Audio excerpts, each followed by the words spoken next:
दोस्तों, सामान्य प्रशासन विभाग के द्वारा बिहार सरकार के द्वारा एक लेटर जारी किया गया है। अगर आप तैयारी किसी भी चीज़ का करते हैं बिहार में तो आपको जानना बहुत ज़रूरी है। एक मोस्ट इम्पॉर्टेंट ये लेटर जारी किया गया है। आइए देखते हैं, समझते हैं पूरा तरह से डिटेल। तो इसका देख लीजिए कि सेवा में जो है आपका सभी अपर मुख्य सचिव, प्रधान सचिव, सभी विभागाध्यक्ष, पुलिस महानिदेशक और सभी प्रमंडलीय आयुक्त को लेटर लिखा गया है। किनके द्वारा लिखा गया है? तो डॉक्टर बी राजेंद्र जो प्रधान सचिव हैं सरकार में, उनके द्वारा। अब बोला क्या गया है, इसका तारीख देख सकते हैं। तो देख लीजिए कि 16/8/2024 को लेटर लिखा गया है। बोला क्या गया है? नियमित नियुक्ति के क्रम में संविदा नियोजित कर्मियों को अधिकतम उम्र एवं अंग की अधिमानता दिए जाने के संदर्भ में स्पष्टी करने के संबंध में। अब आइए देखते हैं, समझते हैं, इंपॉर्टेंट है आपके लिए। तो देख लीजिए, बोला गया है कि उपयुक्त विषय में संदर्भ में कहना है कि सामान्य प्रशासन विभाग का संकल्प संख्या ज्ञापक संख्या 2401 दिनांक 18/7/2007 द्वारा विधिवत सृजित एवं रिक्त पदों के विरुद्ध संविदा नियोजन का प्रावधान एवं प्रक्रिया निरूपण किया गया है। आपको पता होगा कि ज्ञापक संख्या 2401 द्वारा संविदा का नियोजन का जो प्रक्रिया जो है आपका विधिवत रूप से चालू किया गया है। कब से? 18/7/2007 से। अब जो है इस पर संकल्प के प्रावधान के तहत राज्य सरकार के विभिन्न विभागों का संविदा पर नियोजित कर्मियों के सेवा संबंधित बिंदुओं के संबंध में श्री अशोक कुमार चौधरी, पूर्व मुख्य सचिव के अध्यक्षता में गठित उच्च स्तरीय समिति के अनुशंसाओं पर राज्य सरकार का निर्णय समान प्रशासन विभाग का संकल्प संख्या 12,534 दिनांक 17/9/2018 के द्वारा संसूचित किया गया है। समझिएगा, बहुत ज़्यादा इंपॉर्टेंट, इसलिए हम आपको बता रहे हैं। पढ़ करके फिर हम डिटेल बताएंगे कि संकल्प के साथ साथ जो है आपका संलग्न परिशिष्ट का एवं क्रम में 9 के नियमित नियुक्ति के क्रम में समान पद के संविदा नियोजन कर्मियों को अधिकतम उम्र में शिथिलीकरण तथा कार्य अनुभव के आधार पर नियुक्ति की अधिमानता दिए जाने का प्रावधान किया गया है। ये कौन सा? जब अधिकतम उम्र में, यहाँ समझिएगा, ये क्या बोला गया है कि संविदा में जो भी नियोजित वाले थे उनको बोला गया है कि अधिकतम उम्र में जो है आपका मतलब अधिकतम उम्र में कर्म करना, और जो कार्य माने वर्क का जितना एक्सपीरियंस है उनके और वर्क के एक्सपीरियंस पर जो है उनको अधिमानता दिए जाने का प्रावधान कब है?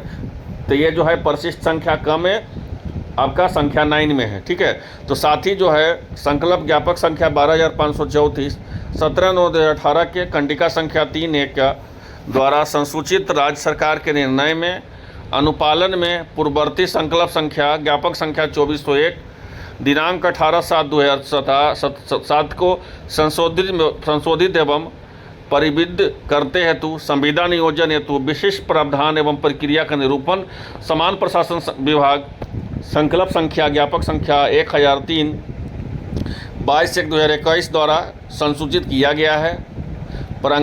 प्रासंगिक संकल्प का कुंडिका संख्या 4(4) के संविदा नियोजन कर्मियों को समान पद पर नियुक्ति हेतु प्रक्रिया के अधिकतम उम्र में छूट एवं कार्य अनुभव के आधार पर अंकों का अधिमानता का स्पष्ट प्रावधान किया गया है। अब देखिए, गेस्ट टीचर के बारे में आप देखे होंगे कि अब उनको बोला गया है कि अगर उनको 1 साल का एक्सपीरियंस है तो उनको 5 नंबर मिलेगा, 2 साल का एक्सपीरियंस है तो 10 नंबर मिलेगा, 3 साल का एक्सपीरियंस है तो 15 नंबर मिलेगा, 4 साल का एक्सपीरियंस है तो 20 नंबर मिलेगा, 5 साल का एक्सपीरियंस है तो 25 नंबर मिलेगा।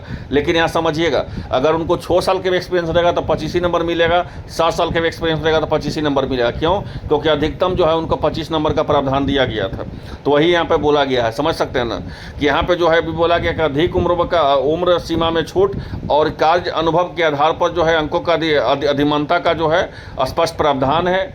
और यहाँ पे बोला गया चीज़ समझिएगा, इंपॉर्टेंट चीज़ है यहाँ पे 3 नंबर कि कंडिका संख्या 1-2 में वर्णित निर्णय के आलोक में कतिपय विभागों द्वारा प्रासंगिक सेवा एवं संवर्ग नियमावली की नियमित नियुक्ति के क्रम में संविदा नियोजित कर्मियों का अधिकतम उम्र में शिथिलीकरण एवं कार्य अनुभव के आधार पर अंकों की अधिमानता संबंधित अपेक्षित संशोधन भी किया जा चुका है।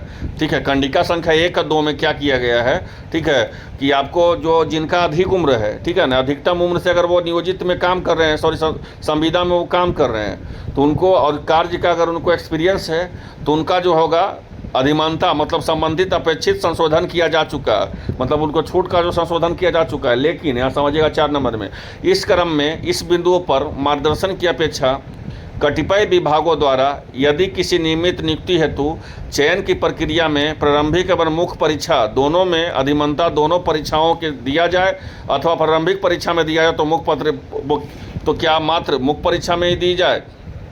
तो अगर आपको पहला परीक्षा में प्रारंभिक में मिलेगा तो क्या आपको मुख्य परीक्षा में भी मिलेगा, अगर मुख्य परीक्षा में मिलेगा तो क्या प्रारंभिक में भी मिलेगा। ये यहाँ पर बोला गया है कि दोनों में तो एक ही मिलना चाहिए।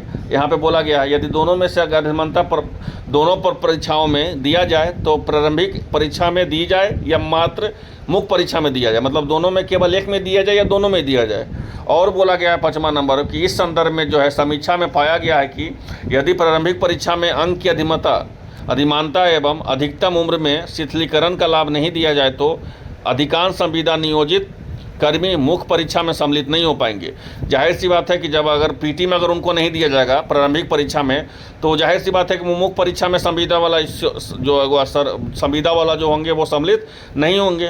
तो इस प्रकार जो है मात्र प्रारंभिक परीक्षा में प्रासंगिक अधिमानता दिए जाने की स्थिति में अंतिम परीक्षा फल में संविदा कर्मियों के चयनित होने हेतु संभावना नगण्य हो जाएगी, क्योंकि संविदा नियोजित कर्मियों का प्रतियोगिता एक ऐसे अभ्यर्थी से होगी जो तुरंत विश्वविद्यालयों में निकले होंगे।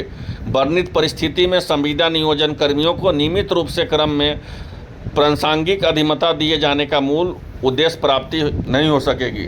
तो 6ठा नंबर में बोला गया है कि उक्त वर्णित स्थिति में विचारोपरांत निर्णय दिया गया है कि नियमित नियुक्ति में समान पद पर संविदा नियोजित कर्मियों के अधिकतम उम्र में शिथिलीकरण एवं कार्य अनुभव के आधार पर अंकों का अधिमानता का लाभ भर्ती प्रतियोगिता परीक्षा का प्रारंभिक मुख्य परीक्षा दोनों चरणों में दिया जाए। यहाँ समझिएगा अब बोला गया है कि आपका जो भी संविदा पे होंगे नियोजित कर्मी होंगे उनको अधिक उम्र में तो उनको छूट दिया ही जाएगा, और कार्य के अनुभव पे बोला गया है कि अंकों के तो अधिमानता में तो अंकों में तो उनको लाभ मिलेगा ही, साथ साथ जो उनको प्रारंभिक का मुख्य परीक्षा दोनों चरणों में दिया जाएगा लाभ, याद रखिएगा। तो और जो है मतलब पीटीएम में उनको दोनों में लाभ दिया जाएगा। अतः अनुरोध किया जाता है कि वर्णित तथ्यों में अधीनस्थ अधिकारियों का कर्मियों का अवगत कराने हेतु अनुपालन सुनिश्चित करने का निर्देश दिया जाए। तो ये देख सकते हैं कि सबका जो है प्रतिलिपि देखिए बोला गया है। बिहार लोक सेवा आयोग का शामिल होगा, बिहार तकनीकी सेवा आयोग का, यहाँ देख सकते हैं बिहार कर्मचारी चयन आयोग, बिहार सूचना के एवं आवश्यक कार्रवाई हेतु, तो सारा पर जो है लागू होगा। तो आई होप आप लोग को वीडियो अच्छा लगा होगा।